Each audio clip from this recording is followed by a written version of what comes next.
नमस्कार विद्यार्थी मित्रांनो, मी अमोल आगरकर, इंजिनियर अमोल चॅनलमध्ये पुन्हा एकदा आपले मनापासून स्वागत करतो. महापारेषण भरती 2023 यामध्ये जे काही आपल्या वॅकन्सीज आहे 1900 फ्रेशरसाठी आणि प्लस 500-600 जे वॅकन्सीज आहेत त्या एक्सपिरियन्ससाठी आहे. त्यातली सिनियर टेक्निशियनची एक्झाम ऑलरेडी झालेली आहे आणि आता पुढे टेक्निशियन 1, टेक्निशियन 2 आणि आपलं विद्युत सहाय्यक पारेषण या एक्झाम पुढच्या काही दिवसामध्ये होतीलच. ठीक आहे. याच्यामध्ये विद्युत सहाय्यकचं जे काही डेट आहे ते आता पुढच्या काही दिवसामध्ये एक्झाम डेट येणारच आहे. त्याच्यामध्ये आता असं ऐकण्यात आहे किंवा असं बऱ्यापैकी माहिती मिळते आहे की साधारण 12 मार्चच्या पुढे आचारसंहिता लागू होणार आहे इलेक्शनसाठी. त्याच्यामुळे त्याच्या आधीच ती डेट येऊन जाईल आणि मार्चच्या एंडिंगमध्ये एक्झाम एक अपेक्षित आहे असं म्हणू शकतो. साधारण लास्ट वीकमध्ये किंवा थर्ड और फायनल वीकमध्ये ही एक्झाम अपेक्षित आहे. त्याच्यामुळे त्या दृष्टीने तुम्ही तयारीत राहावं असं मला वाटते. मी त्याबद्दल ऑलरेडी तुम्हाला एक व्हिडिओ दिलेला आहे, त्या डिटेल एक्झाम वगैरे कधी होऊ शकते वगैरे, कारण की एक्झामची डेट ही कन्फर्ममध्ये येणारच आहे पुढच्या काही दिवसामध्ये. ती आता 29पर्यंतच अपेक्षित होती, परंतु आचारसंहितेला थोडा वेळ असल्यामुळे, त्या डेटला वेळ असल्यामुळे आता पुढच्या 10-12 दिवसामध्ये सुद्धा येऊ शकते. कारण की महावितरणची सुद्धा जाहिरात त्या पिरियडमध्ये येऊन जाईल. एक 10 तारखेपर्यंत महावितरणची सुद्धा जाहिरात येण्याची शक्यता दाट आहे. ठीक आहे. तर मागच्या एका व्हिडिओमध्ये आपण सांगितल्याप्रमाणे आजच्या व्हिडिओमध्ये आपण जे महत्त्वाचे टॉपिक्स आहे विद्युत सहाय्यक पारेषण, म्हणजे आपली जी पोस्ट आहे विद्युत सहाय्यक पारेषण त्यासाठी, आणि प्लस टेक्निशियन 1, टेक्निशियन 2साठी सुद्धा हा जो पॅटर्न मी काढलेला आहे, किंवा हे जे महत्त्वाचे टॉपिक्स मी अतिशय म्हणजे चांगला ॲनालिसिस करून जे काही मी महत्त्वाचे टॉपिक्स तुमच्यासाठी काढलेले आहे, ते टेक्निकलचे असो की नॉन टेक्निकलचे असो, दोन्ही टॉपिक्स मी काढलेले आहे. त्यावर तुम्ही जर भर दिला तर तुमचा नक्कीच इथे तुम्ही यशस्वी होऊ शकता. जे विद्यार्थी अभ्यास करत आहे मी त्यांच्यासाठी म्हणतो आहे. कारण कसं आहे की फॉर एक्झाम्पल एक साधारण 70-80 हजार फॉर्म तिथे आलेले आहेत, किंवा 80,000च्या प्लस तिथे फॉर्म आलेले आहे महापारेषणमध्ये.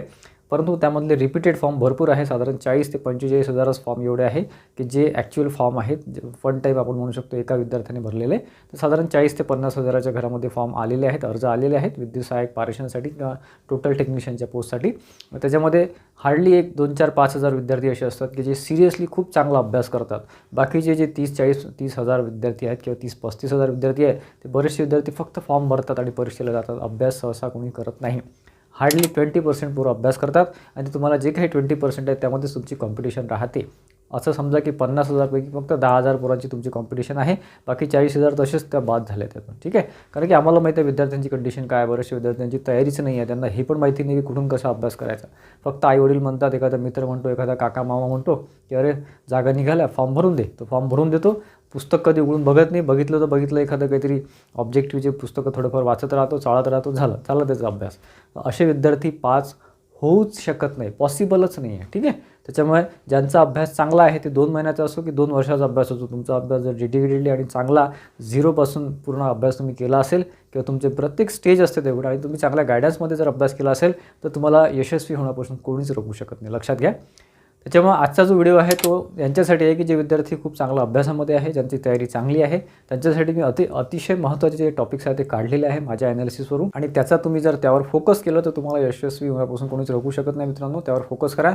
आणि बाकीचे पण टॉपिक्स तुम्हाला करायचे आहे, पण मी जे आता तुम्हाला सांगणार आहे टेक्निकलचे आणि ॲप्टी रिजनिंगचे वगैरे सगळे टॉपिक्स, तर ते तुम्ही करणं अपेक्षित आहे असं मला वाटतं. ठीक आहे. आणि बाकी आपल्या ॲपवर ज्यांनी टेस्ट सिरीज घेतलेले आहे, इंजिनियर अमोल आपला ॲप आहे, त्यावर ज्यांनी टेस्ट सिरीज घेतलेले आहे, ते महावितरणचे असो की महापारेषण ITI विद्युत सहाय्यकचे जे टेस्ट सिरीज, आपली एक टेस्ट सिरीज आहे 400 रुपीची, ती ज्यांनी घेतलेली आहे त्यांना पुढे काही दिवसामध्ये, म्हणजे माझं आता माहिती घेणं चालू आहे, थोडं पेपर येणार आहे विद्युत सहाय्यक पारेषणचा, त्यामध्ये जास्तीत जास्त महत्त्वाचे टॉपिक्स कुठले राहू शकतात त्यावर आपलं ॲनालिसिस करणं सुरू आहे किंवा माहिती घेणं सुरू आहे. त्यानुसार आपण पुढल्या काही दिवसामध्ये, साधारण पुढच्या 8 दिवसामध्ये, त्याच्या आधीसुद्धा आपण तो व्हिडिओ टाकू शकतो. त्यावर फक्त तुम्हाला भर द्यायचा आहे मित्रांनो. अजूनपर्यंत ॲपवर इंजिनियर अमोल आपला ॲप आहे, डिस्क्रिप्शन बॉक्समध्ये मी त्याची लिंक दिलेली आहे. ठीक. आपण जे काही आता सिनियर टेक्निशियनची एक्झाम झाली आहे त्याचा ॲनालिसिस करून त्यांनी कशावर भर दिला आहे त्याच्यानुसार आपण इथे हा गेस्ट टॉपिक्स काढतो आहे. आणि त्याच्यामध्ये विद्युत सहाय्यक पारेषण टेक्निशियन 1, टेक्निशियन 2साठी जे काही तुमचं वर्किंग प्रोफाईल असतं, टेक्निशियनचं जे वर्क असतं त्याच्यानुसारच इथे पेपर येणार आहे असं लक्षात येतं. ठीक आहे. त्याच्यामुळे माझ्या दृष्टीने जे महत्त्वाचे आहे ते मी तुम्हाला इथे काढायचा प्रयत्न केलेला आहे. वाटलं तर ते नोट डाऊन करा. ठीक आहे. ते नोट डाऊन करा, व्हिडिओ परत ऐका आणि ते नोट डाऊन करा आणि त्यावरच जास्त फोकस करा. सगळ्यात महत्त्वाचं म्हणजे याच्यामध्ये पॉवर सिस्टीम, आपण जे जास्त महत्त्वाचं आहे ते आधी घेऊ, मग बाकी थोडंसं खाली नंतर घेऊ. ठीक आहे. काही महत्त्वाचे मी एक 10-12 टॉपिक्स इथे काढलेले आहे महत्त्वाचे. त्यामध्ये पॉवर सिस्टीममध्ये बघा, जनरेशन सिस्टीम, ट्रान्समिशन सिस्टीम आणि डिस्ट्रिब्युशन सिस्टीम. जनरेशनमध्ये खूप जास्त करण्याची गरज नाही. जनरेशनमध्ये फक्त तुम्हाला माझ्या दृष्टीने नॉन कन्व्हेन्शनल एनर्जी सोर्सेसमध्ये सोलर एनर्जी सोर्सेस जे आहे सोलर एनर्जीचा अभ्यास करा. त्याच्यानुसार काही तुमचे थिअरॉटिकल असेल, थोडंसं फॅक्च्युअल क्वेश्चन्स आहेत त्याचा अभ्यास करा. ठीक आहे. नंतर थर्मल पॉवर स्टेशनवर पूर्ण डिटेल करून ठेवा. जे काही असेल म्हणजे थर्मल पॉवर स्टेशनचे जे काही मायन्युटली म्हणजे डिटेल अभ्यास करा. जे मी सांगतो आहे त्यातलं कुठलंच काही सोडू नका. नाही तर थर्मल पॉवर स्टेशन घेतलं, थोडंसं वाचून घेतलं, 2-4 पॅराग्राफ सोडून दिलं, असं करू नका. थर्मल पॉवर स्टेशनमध्ये जे जे येतं ते सगळं तुम्हाला माहिती पाहिजे, त्याची पूर्ण सायकल तुम्हाला माहिती पाहिजे. ठीक आहे. त्यानंतर ट्रान्समिशन सिस्टीममध्ये म्हणजे बघा, जनरेशन, ट्रान्समिशन, डिस्ट्रिब्युशन अशा 3 सिस्टीम असतात पॉवर सिस्टीममध्ये. तर ट्रान्समिशन सिस्टीममध्ये जे काही पॉवर प्लॅन्टच्या पुढली जी ट्रान्समिशन लाईन असते तिथून ते सुरू होतं. तर ते होतं डायरेक्ट तुमचं डिस्ट्रिब्युशन सिस्टीमपर्यंत, म्हणजे तुमचे जे सबस्टेशन असतात 33/11 kV तिथपर्यंत ती लाईन जाते. त्याची पूर्ण माहिती तुमच्याकडे असली पाहिजे. फॅक्च्युअल क्वेश्चन्स जे काही तुमचं डिस्टन्स असतं किंवा ग्राउंड क्लिअरन्स वगैरे असतं ते सगळं तुम्हाला माहिती पाहिजे. ट्रान्समिशन सिस्टीमची सगळी करून ठेवा, सगळे क्वेश्चन्स करून ठेवा, सगळी थिअरी करून ठेवा. ठीक आहे. त्यानंतर HVDC लाईन, हाय व्होल्टेज जे काही DC लाईन आहे आपली, त्याचंसुद्धा तुम्हाला माहिती पाहिजे बऱ्यापैकी, यावर सुद्धा प्रश्न येऊ शकतो. त्यानंतर डिस्ट्रिब्युशन सिस्टीमची सुद्धा अतिशय चांगली माहिती करून ठेवा. जास्त प्रश्न ट्रान्समिशन लाईन रिलेटेडच येतील, ट्रान्समिशन सिस्टीम रिलेटेडच येतील, परंतु डिस्ट्रिब्युशन सिस्टीमसुद्धा इक्वली इम्पॉर्टंट आहे, लक्षात घ्या. त्यानंतर बघा सबस्टेशन जे आहे, सबस्टेशन बघा 220 kV, 132 kV, त्यानंतर 33/11 kV जे डिस्ट्रिब्युशन सिस्टीममध्ये येतं त्याचासुद्धा चांगला अभ्यास करा. त्यातले जे इक्विपमेंट आहे, जे पार्ट्स आहे, सर्किट ब्रेकर असेल, आयसोलेटर असेल, तुमच्या त्या रिलेटेड पॉवर ट्रान्सफॉर्मर असेल किंवा जे सबस्टेशनमध्ये आपले पार्ट्स असतात त्याचा सगळ्याचा अभ्यास तुम्हाला करणं अपेक्षित आहे. त्याचे जे रेटिंग असतात, त्याचे स्पेसिफिकेशन असतात ते सुद्धा बऱ्यापैकी करून ठेवा. ठीक आहे. त्याच्यानंतर circuit breaker, busbar, lightning arrester वगैरे जे काही याचे सबस्टेशनचे पार्ट आहे. त्यानंतर सबस्टेशन इक्विपमेंट, म्हणजे सबस्टेशन इक्विपमेंटमध्ये जे येतं ते सगळं तुम्ही जे काही लाईन डायग्राम तुमच्याकडे असेलच तर त्याच्यानुसार तुम्ही बघू शकता, त्याच्यानुसार त्याचा अभ्यास करा. ठीक आहे. ओव्हरहेड आणि अंडरग्राऊंड केबल्स दोन्ही महत्त्वाचे आहे. कुठे कोणता यूज केला जातो, मटेरियल कोणतं यूज केलं पाहिजे, अंडरग्राऊंड केबलचं काय आहे, ओव्हरहेडचं काय आहे, त्याचे स्पेसिफिकेशन काय आहे, सगळं करून ठेवा. त्याच्यावर प्रश्न येणार म्हणजे येणार. ठीक आहे. कारण हा ट्रान्समिशन सिस्टीमचा मेन भाग आहे. त्यानंतर हे झालं तुमचं पॉवर सिस्टीम रिलेटेड. त्यानंतर बघा बेसिक इलेक्ट्रॉनिक्सचं पूर्ण करून ठेवा. डिजिटल ॲनालॉग पॉवर इलेक्ट्रॉनिक्स नाही केलं तरी चालेल, परंतु बेसिक इलेक्ट्रॉनिक्स करून ठेवा. यावर सुद्धा बऱ्यापैकी प्रश्न येऊ शकतात. ठीक आहे. बेसिक इलेक्ट्रॉनिक्स पूर्ण करा. त्यानंतर फ्युजेस अँड रिलेज वगैरे हा बेसिक पार्ट आहे तो सुद्धा करा. त्यानंतर ट्रान्सफॉर्मर्स, अल्टरनेटर्स वगैरे आणि मोटर्स, DC मोटर्स किंवा जे काही मशीनचा जो भाग आहे तो करा. ट्रान्सफॉर्मर अतिशय महत्त्वाचा आहे. ट्रान्सफॉर्मरमध्ये काही सोडू नका, प्रत्येक टाईप करून ठेवा. ठीक आहे. त्याचे युजेस करून ठेवा, त्याचे कॅपॅसिटीज करून ठेवा. त्याचे रिलेटेड फॅक्च्युअल क्वेश्चन्स झाले, त्याच्या रिलेटेड तुमचे न्यूमेरिकल झाले, थोडेफार बेसिक. न्यूमेरिकल जे आहे ते एकदम बेसिक लेवलचे करायचे, खूप जास्त हार्ड करायचे नाही. सर्किट डायग्रामचे वगैरे न्यूमेरिकल करायचे साधे. ठीक आहे. त्यानंतर इल्युमिनेशन थोडं महत्त्वाचं आहे, खूप जास्त महत्त्वाचं नाही म्हणू शकत आपण त्याला, पण त्यावर 1, 2 ते 3 प्रश्नसुद्धा येऊ शकतात. त्यानंतर बघा DC AC मोटर्स, जे मोटर्स आहे, मोटर्स काहीच सोडू नका, ट्रान्सफॉर्मर काहीच सोडू नका. बाकी सिंक्रोनस वगैरे थोडंफार कमी जास्त केलं चालेल. ठीक आहे. वाइंडिंगचं जे असतं, वाइंडिंगमधले जे काही असतं ते सगळं अभ्यास करून ठेवा, त्याची थिअरी करून ठेवा. नंतर अर्थिंग महत्त्वाचं आहे. अर्थिंग हा सिस्टीममधला सगळ्यात महत्त्वाचा भाग आहे इलेक्ट्रिकल सिस्टीमचा, त्याच्यामुळे तो सुद्धा त्याचे रिलेटेड स्पेसिफिकेशन वगैरे सगळं करून ठेवा. त्यानंतर सेफ्टीमधलं जे काही बेसिक गोष्टी आहेत ते करून ठेवा. ठीक आहे. सेफ्टीमधलं जे काही प्रिकॉशन आपण घेतले पाहिजे सेफ्टीसाठी, किंवा कोणाला काही झालं तर मग काय करायचं, एखादा इलेक्ट्रिकल ॲक्सिडेंट झाला तर मग काय करायचं. ठीक आहे. याच्यामध्ये बघा पॉवर सिस्टीममध्ये महत्त्वाचं आहे, तुम्हाला मी फास्टमध्ये सांगतो. सोलर एनर्जी, नंतर थर्मल पॉवर स्टेशन, त्यानंतर transmission system, factual questions, HVDC line, distribution system, substation 220 kV, 132 kV, 33/11 kV, circuit breaker, busbar, lightning arrester, त्यानंतर substation equipment, overhead and underground cables वगैरे, basic electronics, fuses, relays, transformers, alternators, DC motors, AC motors, त्यानंतर illumination, winding, earthing, safety. हे महत्त्वाचे आहे. हे काही 12-13 मी topics काढलेले आहे, हे अतिशय महत्त्वाचे आहे. यावर जास्त प्रश्न येऊ शकतात. फॉर एक्झाम्पल जे पॉवर सिस्टीमचं पोर्शन मी सांगितलं आहे त्याच्यावर 20 ते 25 प्रश्न कमीत कमी आहेच म्हणजे आहेच.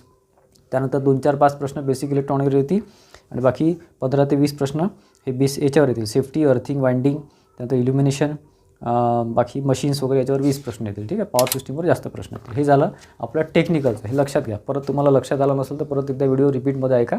ठीक आहे. आता बघा रिझनिंग म्हणजे बुद्धिमत्तामध्ये काय काय महत्त्वाचं आहे. बघा रिझनिंगमध्ये पझल अतिशय महत्त्वाचं आहे. पझल्समध्ये sitting arrangement, classification, blood relation, team selection, त्यानंतर कंपॅरिझन, वेट वगैरे, हाईट वगैरे, वय वगैरे म्हणजे एजेस वगैरेचं कंपॅरिझन, त्यानंतर डायरेक्शनल सेन्स म्हणजे साऊथ नॉर्थ वगैरे हे सगळं करून ठेवा. सांकेतिक तुलना हे सुद्धा करून ठेवा. याचे तुम्हाला ढवळे सरांच्या बुकमध्ये सगळं मिळून जाईल. ठीक आहे. सचिन ढवळे सरांच्या बुकमध्ये सगळं मिळून जाईल किंवा वसे सरांच्या बुकमध्ये सुद्धा आहे. ठीक आहे. आणि बाकी आपण जे काही टेस्ट सिरीज दिलं आहे त्याच्यामध्ये आपण जे PDF दिलेले आहे व्हिडिओ लेक्चर दिलेले आहे यूट्यूबचे, त्यातून तुम्हाला सगळ्याचा अभ्यास होऊन जाईल. ज्यांनी टेस्ट सिरीज घेतली असेल त्यांना माहिती आहे. ठीक आहे. बाकी सांकेतिक भाषा आहे, याच्यावर प्रश्न येतातच. नंबर सिस्टीम आहे, त्याच्यानंतर रँकिंग आहे, सिक्वेन्स आहे, कॅलेंडर आहे, क्लॉक आहे. ठीक आहे. हे रिझनिंगमध्ये. ॲप्टिट्यूडमध्ये बघा, ॲप्टिट्यूडमध्ये एजेस, ॲव्हरेजेस, त्यानंतर train, boat, time and work, time and distance, नळ आणि टाकी वगैरे, त्यानंतर interest, simple interest, compound interest, partnership, ratio and promotion, geometry related प्रश्न येऊ शकतात. मॅथ्स रिलेटेड म्हणजे आपण म्हणतो ॲडिशन, सबट्रॅक्शन, मल्टिप्लिकेशन, डिव्हिजन यावर सुद्धा प्रश्न येऊ शकतात. नंतर सिम्प्लिफिकेशनवर प्रश्न आहेच. त्यानंतर बोर्ड मार्क्सवर एखादा प्रश्न येऊ शकतो. नंतर क्वाड्रॅटिक इक्वेशनवर एखादा प्रश्न येऊ शकतो. हे झालं तुमचं ॲप्टिट्यूड. मित्रांनो, टेक्निकल ॲप्टिट्यूड रिझनिंग अतिशय महत्त्वाचा भाग आहे. आणि शेवटचा पार्टमध्ये आणि अतिशय महत्त्वाचा पार्ट म्हणजे मराठीमध्ये मी तुम्हाला याआधी पण सांगितलेलं आहे आणि आता सिनियर टेक्निशियनमध्ये आलेलंच आहे की 20 पैकी 20 प्रश्न जे असतात, आपले 10 मार्काचं मराठी असतं, 20 प्रश्न असतात. ते 20 पैकी कमीत कमी 8 ते 10 प्रश्न हे पॅसेजवरच राहणार आहे. हे आता कन्फर्म झालं आहे. ठीक आहे. 20 पैकी कमीत कमी 8 ते 10 प्रश्न हे पॅसेजवर राहणार आहे. आणि पॅसेजचा अभ्यास तुम्हाला करता येत नाही, ते वेळेवर तुम्हाला सॉल्व करावं लागेल. तुम्हाला थोडंसं तिथे डोकं लावावं लागते, लॉजिक लावावं लागते. ठीक आहे. आणि दुसरं त्याच्यानंतर तुमचं ग्रॅमॅटिकल भाग जो आहे तो जास्तीत जास्त 4 ते 5 प्रश्न येतील ग्रॅमॅटिकलचं. म्हणजे काय आपण जे काय बाळासाहेब शिंदे सरांचं जे बुक आहे ग्रॅमॅटिकलचं, त्यातून तुम्ही जे ग्रॅमॅटिकल केलं असेल तर ते फक्त व्याकरण जे केलं असेल 4 ते 5 प्रश्न त्यावर राहतात. आणि बाकी मग सेंटेन्स करेक्शन आहे, चुकीचा शब्द ओळखा किंवा जे काही छोटे मोठे प्रश्न आहेत ते येतात. की पॅसेजमध्ये तुम्हाला वेळ जाऊ शकतो, त्याच्यामुळे त्याची प्रॅक्टिस तुमची चांगली असली पाहिजे. आणि प्लस त्यामध्ये कसं आहे की जे प्रश्न असतात तो प्रश्न आधी वाचायचा आणि तो त्या प्रश्नातला जो एखादा शब्द असेल तो शब्द तुम्हाला पॅसेजमध्ये कुठे दिसतो तो शोधायचा आणि त्याच्या आजूबाजूलाच त्याचं उत्तर राहतं. लक्षात घ्या, त्या पॅसेजचा उद्देश काय आहे ते तुम्हाला लिहावं लागतं. तो एक प्रश्न एक शेवटचा राहतो 5वा. बाकी 3-4 प्रश्न हे तुम्हाला ॲज इट इज जसच्या तसं तुम्हाला त्या पॅसेजमध्ये मिळून जातात. ठीक आहे. बाकी टेक्निकल नॉन टेक्निकल जे मी तुम्हाला रिझनिंग ॲप्टिट्यूडचं सांगितलेलं आहे त्यावर जास्त फोकस करा, त्यावर 100% फोकस करा. आणि प्लस तुमचं बाकीचा जो पार्ट आहे टेक्निकलचा सुद्धा बाकीचा पार्ट आहे त्यावर सुद्धा अभ्यास करणं आवश्यक आहे. टेक्निकलमध्ये तुम्हाला परत एकदा फायनली सांगतो की basic electrical, basic electronic, power सिस्टीममध्ये ट्रान्समिशन आणि डिस्ट्रीब्युशन आणि तुमचं मशीनमध्ये मोटर्स, ट्रान्सफॉर्मर्स हे जास्त महत्त्वाचे. ठीक आहे. त्याच्यामुळे आणि मराठीमध्ये पॅसेजेसवर जास्त प्रश्न आहेत, ग्रॅमॅटिकल थोडे कमी राहतील. ठीक आहे. आपल्या जे टेस्ट सिरीज ज्यांनी घेतलेलं आहे आपण त्यानुसारच त्या टेस्ट सिरीज फक्त 5च दिलेल्या आहे मित्रांनो, परंतु त्या सगळं ॲनालिसिस करूनच त्या 5 टेस्ट सिरीज आपण दिलेल्या आहे. ठीक आहे. तर मित्रांनो, मी काय जे मागच्या व्हिडिओमध्ये तुम्हाला सांगितलं होतं की जे महत्त्वाचे टॉपिक्स आहेत त्याचा व्हिडिओ आपण घेणार आहे, तर ते आपण ॲनालिसिस करून हा व्हिडिओ घेतलेला आहे आणि या रिलेटेडच प्रश्न अपेक्षित आहे. ठीक आहे. बाकीसुद्धा ॲडिशनल तुम्हाला करणं भाग आहे, कारण कधी कुठलाही प्रश्न येऊ शकतो. बाकी महावितरण विद्युत सहाय्यकसाठी सुद्धा याचा तुम्हाला उपयोग होऊ शकतो. यानुसार तुमचा अभ्यास असणं आवश्यक आहे महावितरणच्या विद्यार्थ्यांचा, ज्यांना महावितरणमध्ये इंटरेस्टेड आहे त्यांचा. ठीक आहे. आणि काळजी करण्याची गरज नाही महावितरणच्या विद्यार्थ्यांनी. पुढे 10 ते 12 दिवसामध्ये कारण 12 तारखेपासून जर आचारसंहिता लागू झाली तर 12च्या आधीच तुम्हाला ती ॲड येऊन जाईल असं मला स्ट्रॉंगली वाटतं आहे. ठीक आहे. त्याच्यामुळे बाकी आपण त्यावर माहिती घेतच आहोत. त्यासाठी आपल्या चॅनलशी कनेक्टेड राहा. सबस्क्राईब केलं नसेल तर सबस्क्राईब करून ठेवा. आणि आजचा व्हिडिओ तुम्हाला माहितीपूर्वक वाटला असेल, काहीतरी कुठेतरी डायरेक्शन मिळालं असेल, व्हिडिओला नक्की लाईक करा आणि जास्तीत जास्त विद्यार्थ्यांमध्ये शेअर करा, जेणेकरून इतर विद्यार्थ्यांना सुद्धा थोडंसं माहिती इथे मिळेल आणि त्यांचा फायदा होईल कुठेतरी. धन्यवाद मित्रांनो.